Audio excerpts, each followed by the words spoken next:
Sirach Parashat Be'alotcha en 5 minutes. Dans la paracha, on évoque le passage où Moshe Rabbeinu il transmet un peu de sa sagesse, de sa prophétie aux sages du peuple juif. Et dessus, il y a un sifri que Rashi ramène qui dit comme ça. Moshe Rabbeinu il était comme une bougie posée sur un chandelier qui a allumé les autres bougies, et quand elle a allumé les autres bougies, sa flamme, elle n'a pas du tout diminué, comme une bougie qui allume une autre. Et il y a dessus aussi un autre midrash qui ressemble, qui dit comme ça. Moshe Rabbeinu c'était comme une bougie qui était allumée, et cette bougie elle a allumé les autres bougies, et donc du coup elle n'a pas diminué sa flamme. Comme c'est écrit, et Moshe Rabbeinu c'était le plus grand de tous les prophètes qu'il y a jamais eu dans le peuple juif. Et donc c'est pour ça que Moshe Rabbeinu il n'y a rien qu'à diminuer chez lui. Alors, on peut poser une question, pourquoi le premier midrash il dit que la bougie elle était au milieu d'un chandelier? Qu'est-ce qu'on a besoin de savoir ça? Deuxième chose, pourquoi le deuxième midrash il vient, il te précise un verset qui te prouve lui c'était le plus grand de tous les prophètes, c'est pour ça qu'il y a eu ça? On comprend pas très bien.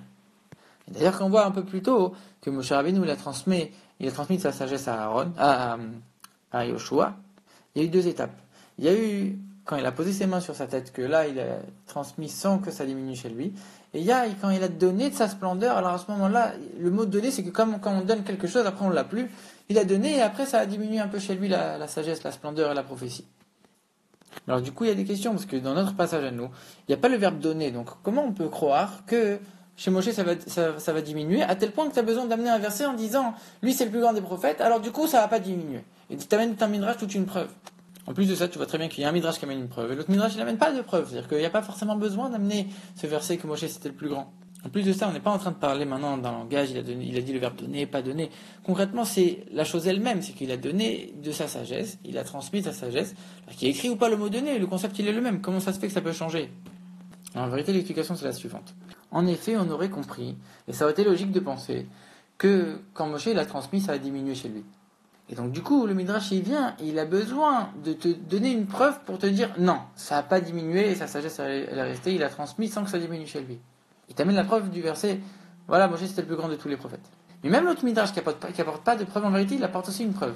Il dit, la bougie elle était posée sur le chandelier, et par ça il répond, et il donne une preuve en soi, pour expliquer que même si on pensait que chez Moshe ça avait diminué, en vérité, c'est une preuve que ça n'a pas diminué.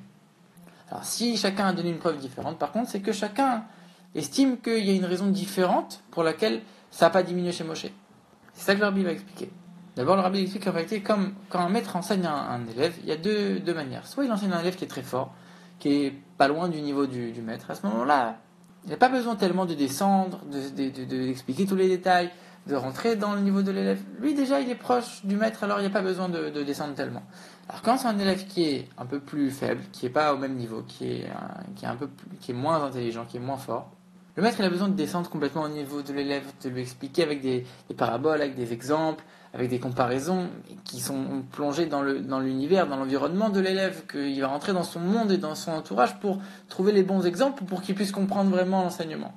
À ce moment-là, du coup, le maître il doit sortir de son monde à lui, sortir de son enseignement pour arriver au niveau de l'élève. À tel point que même l'enseignement, il va être un peu altéré, il va être pas à 100% exactement le même, mais au moins il va rentrer, vraiment il va être compris par l'élève.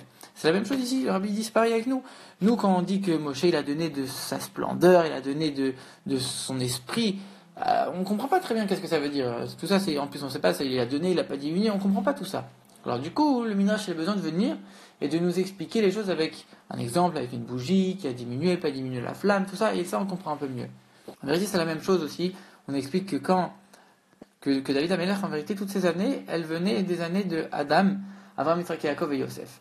Chacun d'entre eux a donné un petit peu de ses années de vie pour que David Amelech puisse vivre. Ici, c'est la même chose. Ils ont donné, mais après, du coup, eux, ils n'avaient plus. C'est pas comme la bougie qui perd rien. Eux, ils ont donné, après, ils n'avaient plus.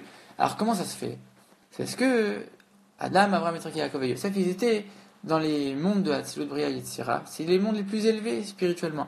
Alors que David Amelech, c'était le monde d'Assia, le monde le plus inférieur, parce que c'était la royauté. La royauté, c'est toujours le niveau le plus inférieur.